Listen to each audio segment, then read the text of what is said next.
अस्सलाम वालेकुम। मेरा नाम हुमायूं इफ्तिखार राजा है। याद रहे पिछले हफ्ते हम लोगों ने कैपिटल डेवलपमेंट अथॉरिटी में फ़ेक और बोगस प्लॉट्स जो हैं उन पर एक वीडियो बनाई थी, और जो फ्रॉड चल रहा है, बोगस फाइल्स जो मार्केट में सर्कुलेट कर रही हैं उनके बारे में बात की थी।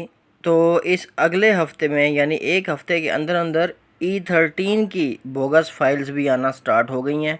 इससे पहले I11, I12 और D13 की बोगस फाइल्स सामने आई थी, जबकि इस दफ़ा E13 में भी बोगस फाइल्स के आने की वजह से इनमें भी इन्वेस्टमेंट काफ़ी हद तक रिस्की हो गई है। खबर के मुताबिक कैपिटल डेवलपमेंट अथॉरिटी के मुबैना बोगस प्लॉटों की अलॉटमेंट केस एक बार फिर मंजर आम पर आ गया है, क्योंकि इस हवाले से सेक्टर E13 की 3 फाइलें इनकी मुंतकिली से कबल ही पकड़ी गई हैं। नया स्कैंडल गुज़िश्ता हफ्ते मंजर आम पर आया था, और अब CDA के सिक्योरिटी डायरेक्टरेट की जानिब से फैक्ट फाइंडिंग इंक्वायरी की जा रही है। गुज़िश्ता हफ्ते सेक्टर E13 में 3 प्लॉटों की ट्रांसफ़र की कोशिश की गई है, ताहम मेंबर स्टेट की हिदायत पर ट्रांसफ़र रोक कर इंक्वायरी शुरू कर दी गई है। ज़राए के मुताबिक लैंड डायरेक्टरेट के जारी करदा नो डिमांड सर्टिफिकेट्स यानी NDC की बुनियाद पर किसी ने प्लॉटों की मुंतकिली के लिए वन विंडो ऑपरेशन में 3 फाइलों का केस पेश किया।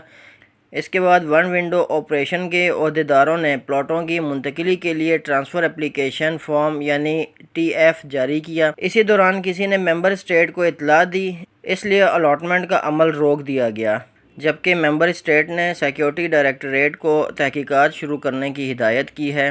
ज़राए के मुताबिक इन तीनों प्लॉट्स के रिकॉर्ड से फ़ाइलें गायब हैं, जिससे ये ज़ाहिर होता है कि मज़कूरा तीनों प्लॉट फ्रॉड से अलॉट किए गए हैं और अब फ्रॉड के ज़रिए इनको मज़ीद मुंतकिल किया जा रहा है, ताहम कोशिश नाकाम बना दी गई।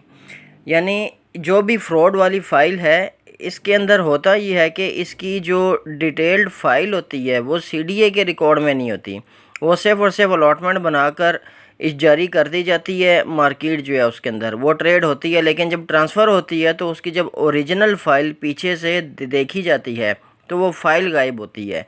तो इससे यही पता चलता है कि ये साइन करके किसी ऑफिसर ने इसे ऐसे ही मार्केट में फ्लोट कर दिया है, डीलर्स के साथ मिल के ट्रेडिंग स्टार्ट कर दी है इसकी, लेकिन ये बोगस यानी फ़ेक और जाली अलॉटमेंट है।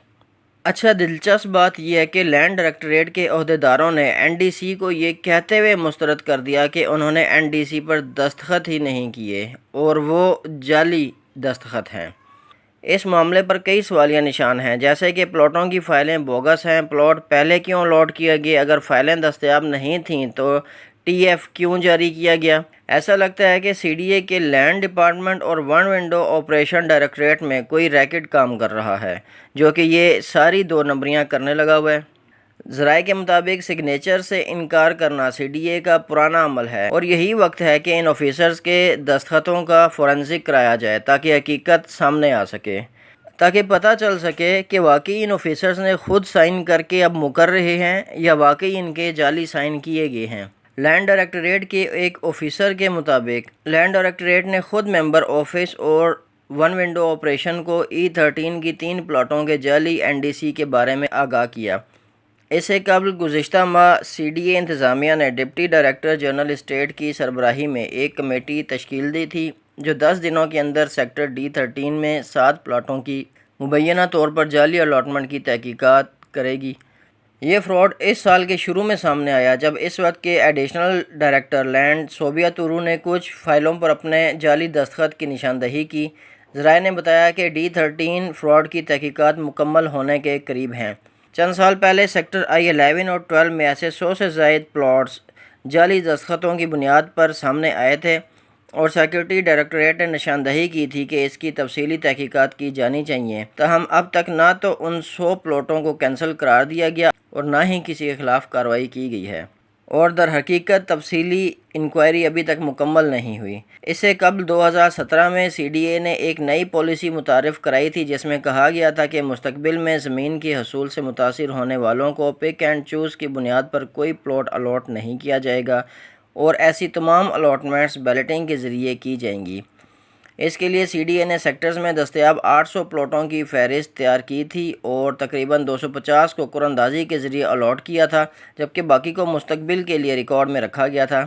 تاہم 2017 میں خاص طور پر سیکٹر I-12 میں خالی دکھائے جانے والے پلاٹس کی ایک بڑی تعداد مارکیٹ میں آ گئی، جبکہ کوئی الاٹمنٹ بھی نہیں کی گئی تھی، جن کے اوپر دستخط بھی جعلی تھے۔ اس سے پہلے بھی I سیریز کی کچھ جعلی فائلوں کو ٹرانسفر سے چند منٹ قبل ضبط کر لیا گیا تھا۔ اس کیس کو FIA کو بھی بھیجا گیا تھا، جس نے صرف ایک پلاٹ سے متعلق FIR درج کی تھی، جبکہ باقی فائلوں کی تحقیقات ابھی جاری ہیں۔ چلیں آج کے لیے اتنا ہی۔ مجھے اپنی دعا میں یاد رکھیے گا، میرا چینل سبسکرائب کیجیے گا اور اسلام آباد کے نئے سیکٹرز کے اندر انویسٹمنٹ کرنے سے پہلے بہت محتاط رہیے گا۔ بہت شکریہ، اللہ حافظ۔